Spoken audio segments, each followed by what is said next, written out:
Hai semua, Assalamualaikum warahmatullahi wabarakatuh. Kembali lagi ya di YouTube channelku Adiba Salsabila, seorang ibu rumah tangga dengan satu orang anak. Hai teman-teman dan bunda-bunda semua, apa kabarnya nih? Semoga dalam keadaan sehat selalu ya, amin. Dan yang lagi sakit, aku doakan semoga penyakitnya cepat diangkat oleh Allah Subhanahu wa Ta'ala dan disehatkan kembali badannya, amin ya rabbal alamin. Ketemu lagi ya di video budgeting aku. Kali ini aku mau share video budgeting lagi nih teman-teman ya.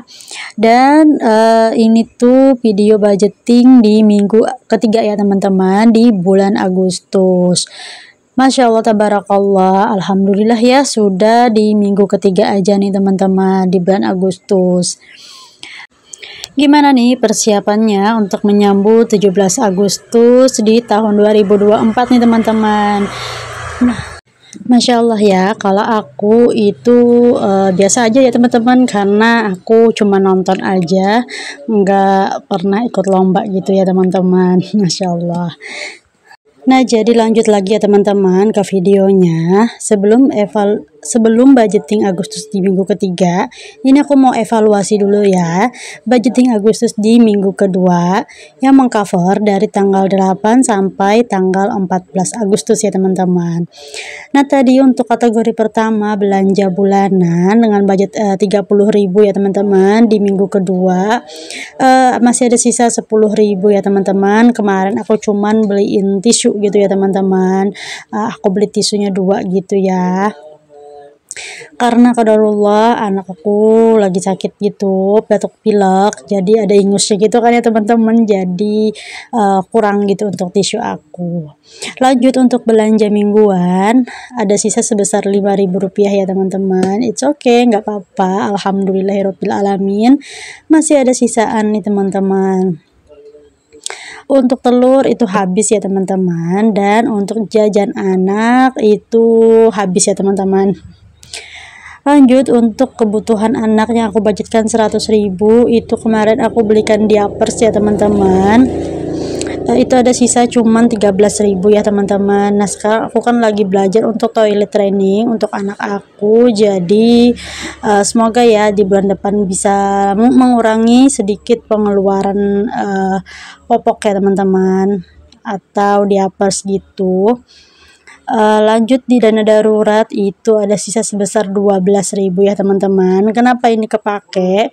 Karena di jajan anak kemarin itu over budget ya teman-teman, jadi ambilnya di dana darurat gitu. Dan ini aku lanjut mau hitung sisaannya ya teman-teman.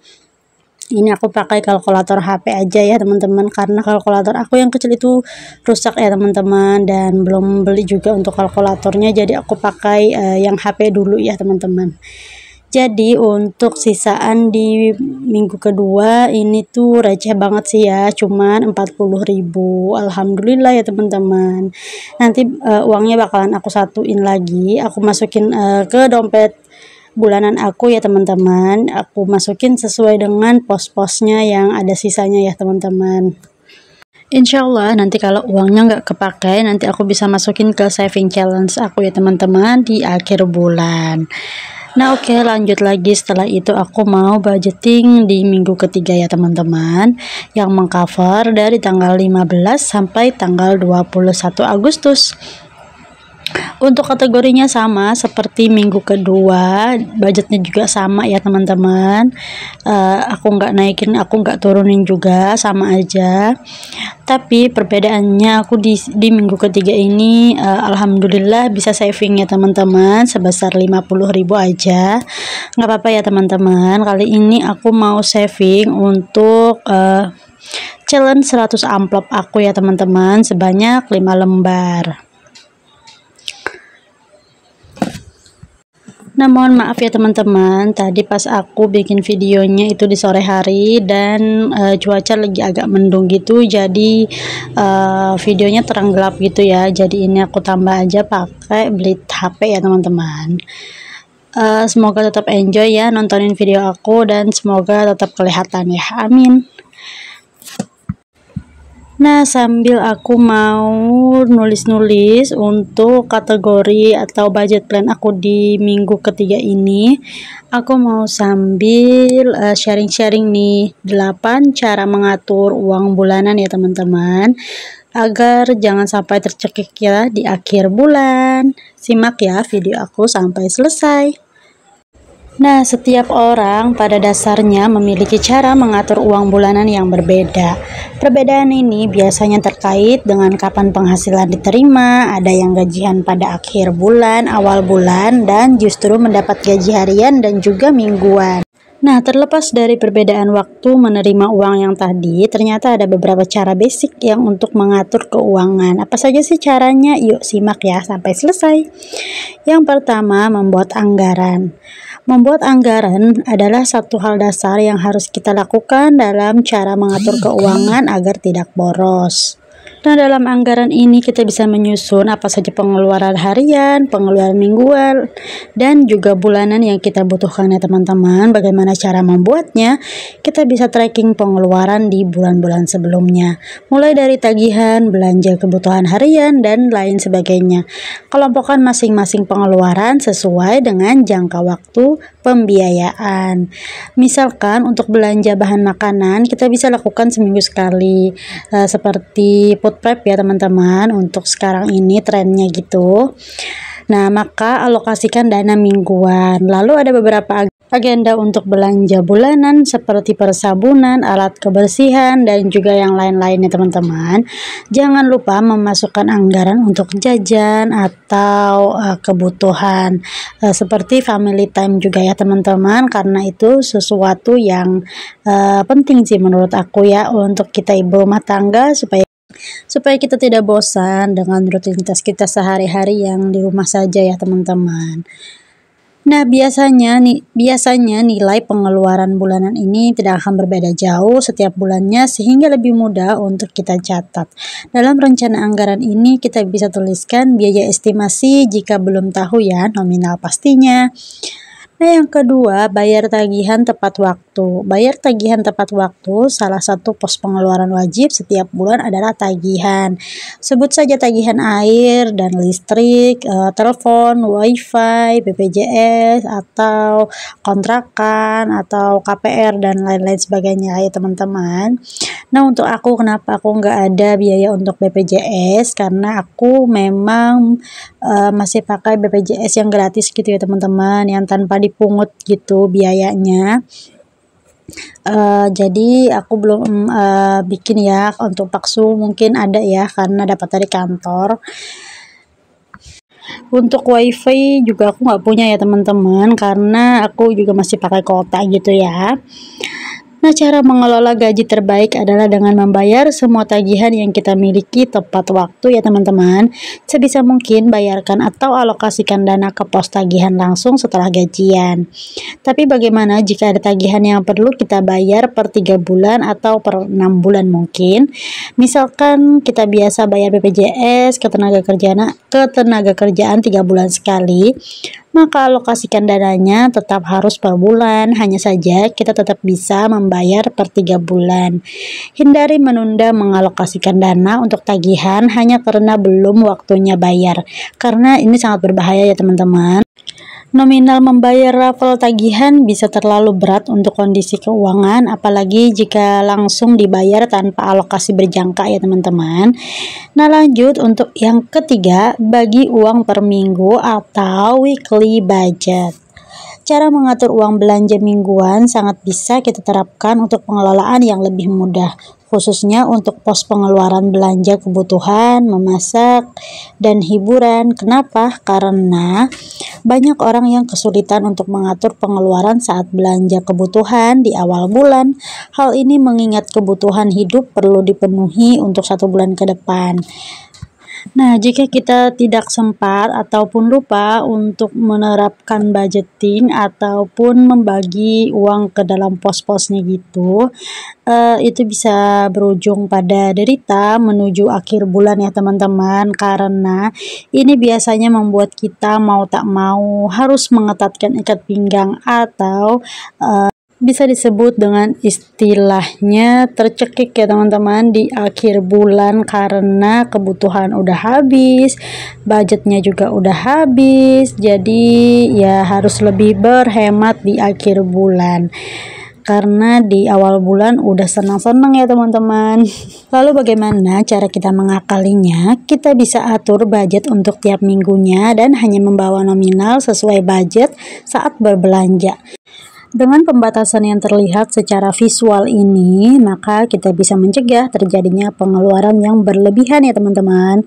Lanjut yang keempat, sisihkan dana darurat atau alokasikan dana darurat. Selain untuk tabungan, dana darurat adalah hal penting lainnya dalam penerapan cara mengatur gaji 2 juta, 3 juta, atau berapapun nominal gajinya.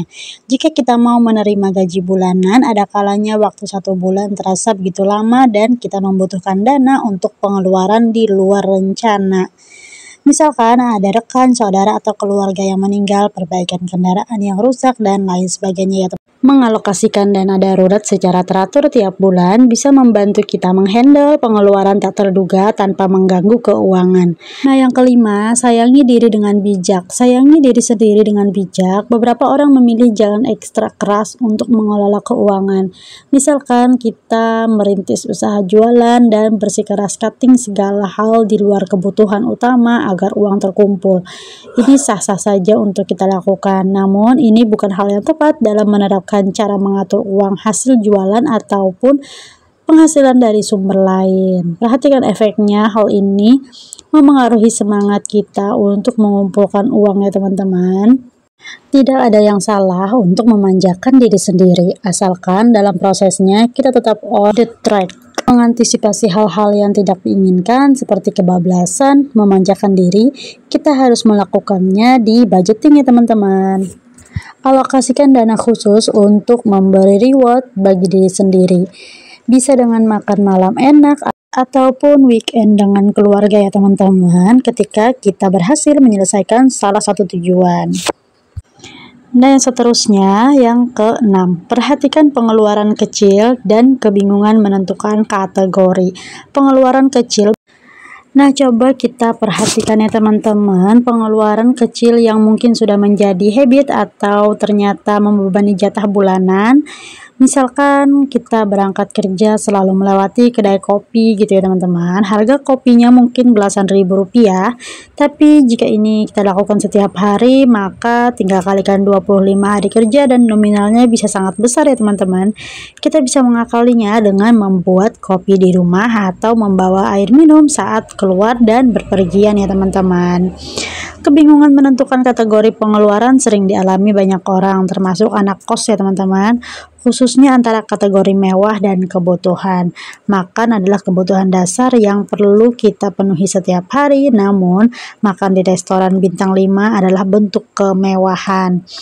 Jika ingin lebih hemat, maka pangkas kebiasaan makan di tempat-tempat yang harganya menguras kantong ya teman-teman. Dan yang terakhir, catat dan lakukan evaluasi akhir bulan. Catat pengeluaran dan evaluasi terakhir.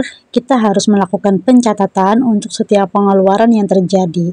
Jika anggaran dibuat di awal bulan untuk membatasi pengeluaran, maka bukan berarti mencatat pengeluaran yang sebenarnya tidak dibutuhkan. Kita perlu catatan ini untuk melakukan evaluasi dan melihat bagaimana rencana anggaran berjalan, apakah sukses atau ada pengeluaran wajib yang tertinggal. Nah, melalui evaluasi ini kita bisa membuat rencana anggaran yang lebih akurat dan presisi untuk menghindari terjadinya kebocoran ya teman-teman atau over budget. Ternyata yang tadi bukan yang terakhir ya teman-teman, ada satu lagi, ini terapkan metode 50-30-20. Nah, kita bisa mengalokasikan sesuai dengan aturan ini ya teman-teman, 50 penghasilan untuk kebutuhan seperti tagihan, belanja harian, hutang, dan lain sebagainya jika punya hutang ya teman-teman. Kemudian 30% masuk ke kategori keinginan dan 20% lainnya masuk ke kategori tabungan ya teman-teman. Namun, Kita tidak perlu memahami bahwa presentasi dalam aturan ini tidak baku ya teman-teman. Kita bisa sesuaikan dengan kebutuhan dan kondisi finansial masing-masing ya. Jika ingin lebih ekstrim, kita bisa ubah presentasi saving lebih besar daripada keinginan. Selain itu, kita bisa juga meningkatkan presentasi kebutuhan jika kasusnya ada beban utang lebih besar. Nah itu dia ya teman-teman, 8 cara mengatur uang bulanan agar tidak tercekik di akhir bulan ya teman-teman. Nah kembali lagi ya untuk ke videonya. Ini aku udah selesai saving tadi ya teman-teman, sebanyak 5 amplop atau 5 lembar uang 10.000. Nah jadi ini aku ada kategori tabungan baru ya teman-teman. Ini ada kategori fashion ataupun baju lebaran ya teman-teman. Masya Allah. Aku pengen nabung lagi untuk baju lebaran ya teman-teman. Insya Allah ya teman-teman, semoga ini bisa terisi. Kalaupun nggak terisi juga nggak apa-apa ya teman-teman. Kalau misalkan terisi ya alhamdulillah ya teman-teman. Kalau misalkan nggak terisi, bisa ya untuk beli baju lebarannya dari gajinya Pak Su atau dari gajian aku sendiri ya teman-teman. Kalau semisalkan tidak ada THR sama sekali ya teman-teman dari kantornya Pak Su, jadi ini bisa sangat membantu ya teman-teman. Misalkan ini juga nggak sampai target atau nggak cukup uangnya, bisa aku pakai di dana lebaran ya teman-teman. Insya Allah semoga ada aja ya rezekinya. Nah lanjut aja, ini aku mau tempel ya teman-teman untuk apa ya ini namanya, stikernya gitu ya teman-teman. Itu aku pakai yang 10 ribuan aja ya teman-teman, nominalnya satu kolom. Insya Allah kalau ini penuh totalnya itu 880.000 ya teman-teman. Masya Allah tabarakallah, alhamdulillah akhirnya kita sudah berada di penghujung video ya teman-teman. Semoga informasi yang aku sampaikan tadi bermanfaat ya teman-teman untuk aku dan untuk kalian yang menonton. Semoga memotivasi. Sampai jumpa di video selanjutnya. Wassalamualaikum warahmatullahi wabarakatuh. Bye.